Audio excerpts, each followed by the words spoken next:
2 billion times a day, someone somewhere uses a Unilever product. The company has been present in Africa for over 100 years and spanning over 50 countries across the continent.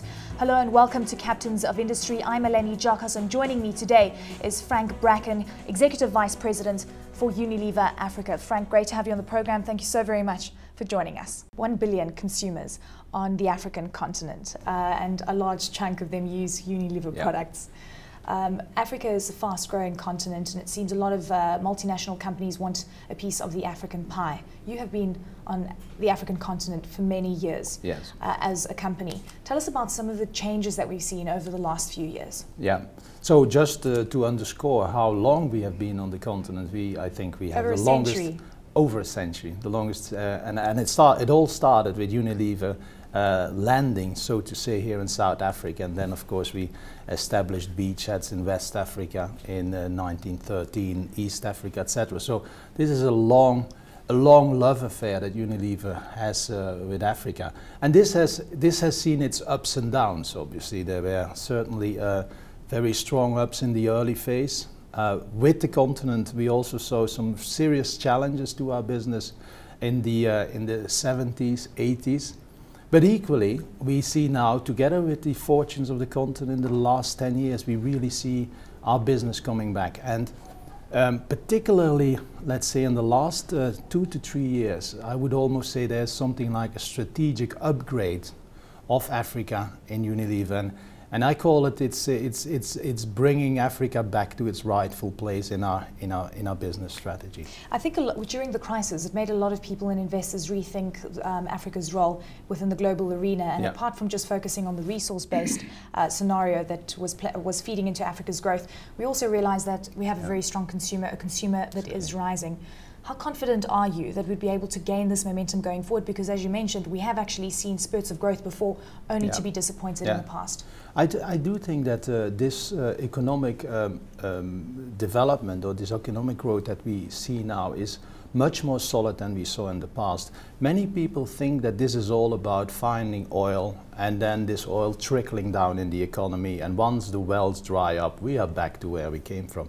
I don't think so. I think there's various studies which underscore that there's emerging economies which are not driven by oil or natural resources, but are driven by really strong underlying fundamentals. It is undeniable that economies, many of the economies in Africa, have better government, have more democracy, have more solid economic policy, have access to better leadership in general. Why? Because there's returning Africans coming back. Have access to the globe, to the world, through the internet, etc., etc. So I think there's a couple of elements of which you can say, look, this is fundamentally different in the past and should allow us to maintain the sustainability. 2 economic factors, let's say 3 economic factors to add to that. One is, of course, the fact that with China and Asia growing so fast, the demand for the natural wealth of Africa will stay there. I believe so, whatever the ups and downs of the economy. Secondly, there is the fact that there is a true population dividend. I mean, the population grows. A company like Unilever, purely by following the population growth, we should be growing 3% in Africa. And thirdly, there is a real wave of consumerism going on. So there is the emergence of a middle class.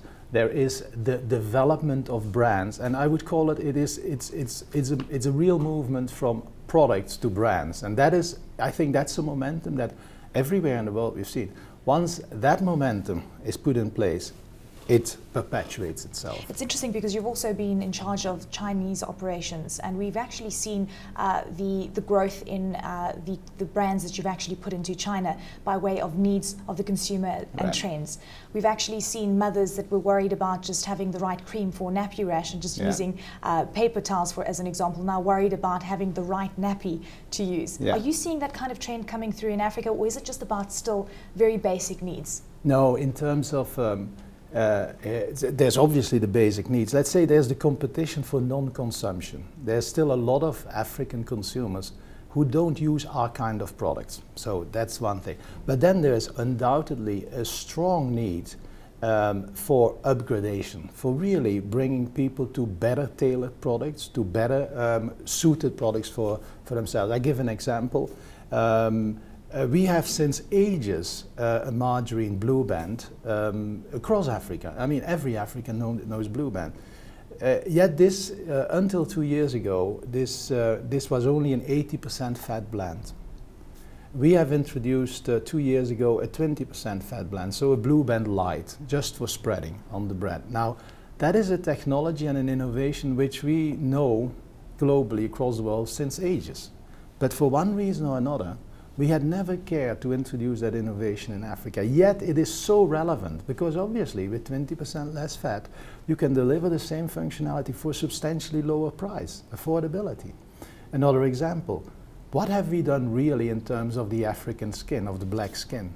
You know, all our skin products are basically really formulated for white skin. Yet, if I scratch my skin, you know, I've created scratch marks. So my skin, in some ways, behaves differently than a white skin. So it is actually now that we start to see the huge opportunities of truly catering to the real needs of the African consumer. So I'm sure you're seeing a lot of the trends also. You're listening to your consumer within the African continent. Tell us about how you actually innovate some of the products. You were talking about a big gap in the market, especially for women wanting specific products for their skin.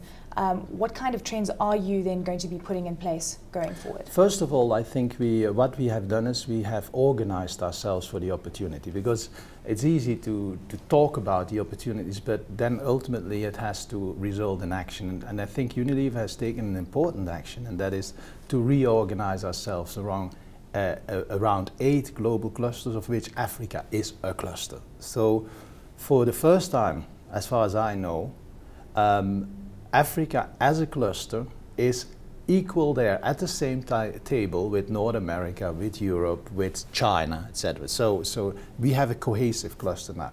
What that means is that we are now directly plugged in with the whole innovation capability of Unilever, very focused. So the conversations I am having now is not about how can we develop Turkey and Russia and then a quick afterthought about Africa. Now it's all about Africa.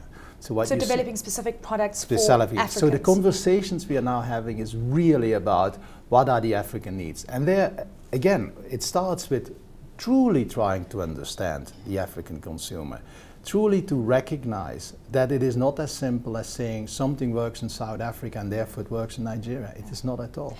We start to really understand that within Africa there's huge complexity. You could actually say there's something like 4 to 5 consumer clusters. There's South Africa, and not because of the black-white divide. No, I'm talking about also the black South African as a consumer cluster. You have West Africa, you have East Africa, you have the Horn of Africa, Ethiopia, which is yet again a different consumer reality. I give the example of cooking. If you look at cooking habits, it's very different. Stews and grilled chicken and braai in South Africa, very different. Do you have specific teams that actually go out to see the various cooking trends that actually occur? The reality is that I push them out. I literally push everybody out. I push everybody to go to Nigeria. Nowadays, it is just not done not having been in Lagos, whatever Nigeria's reputation, and it's not done not having been in Kenya. And now I'm pushing everybody to discover the Ethiopian reality. But it starts, of course, with doing a lot of learning yourself. I do a lot of travel. I think I've been everywhere. I dare to say that I start to really understand the African reality. And now I'm trying to pull the whole organization in the same direction and recognizing the differences. It's interesting because you also come up with a margarine that doesn't require refrigeration. Yes. So this is just one of the other innovations that you will be pushing forward, knowing that there isn't a lot of electricity penetration in Africa. Exactly, exactly. So our blue band, even the 20% fat, and that says something about our technological capability, does not need refrigeration. With regards to your consumer in Africa, I know that you do allude to them as bottom of the pyramid. What you've also done is created smaller packaging to, of course, make it very affordable. Is this not going to hamper sort of the environmental aspect of what Unilever stands for, given the fact that you're now embarking on far more packaging than you were before? No, there's of course always a trade-off to be made, but we believe that first, we must be careful not to get into sort of the rich man's debate about is this the right thing to do for poor consumers. I think the first right for every African or for every citizen is to have access to equal opportunity, access to the same products. Now, if that requires for us to go into smaller, affordable packaging, we believe that's a primary right for the consumer. Then, of course, we have a huge responsibility to do that at the least cost to society in terms of environment. And unlike in the past, we start with recognizing the trade-off. So we don't say like, let's bang in this packaging and the small packs in there and then we take it from there. We try to really think around recycling schemes, including for small packaging. You will see that in several of our markets we combine it with a promotion. If you bring back so many blue band packaging, then we will reward you for it, etc. But undoubtedly we have a challenge there. Technology will help us also a lot. Currently, you can make packaging with much less charge to the environment because of thinner foil. The formulation of detergents nowadays is much less charging for the environment, or let's put it this way, it's much more beneficial for the planet. So it is a matter of, yes, recognizing the consumer need, and secondly, deploying all your know-how and technology for recognizing the need for sustainability. Is it a margin game here in Africa, or is it more a volume game? It's not one or the other. It's a 2.4 billion euro business in Africa. Yeah. So give us an indication of the trade-off between the two. It's not one or the other, but I do believe that if you're as a businessman, if you really seriously talk about a real opportunity, that opportunity must justify itself. I mean, opportunities which only need other opportunities to pay for that opportunity, I don't think are real. So yes, I do drive very hard sustainable growth in a profit sense as well. That means that it is a margin and a growth story. But I'm sure your margins in Africa are far lower than what we see on the global level. I wouldn't say far lower, but let's say that we have a healthy business to start from. And that healthy base is absolutely crucial for capturing that opportunity that we see in Africa. Don't forget also that with the size we have and with the history we have, it would be very surprising if I would be sitting here and say, yeah, you have to understand we have to make losses for 5 years. That would be... Okay, so what are your margins in Africa then, if you could divulge us? Unfortunately, I do think that possibly one of our competitors could be watching.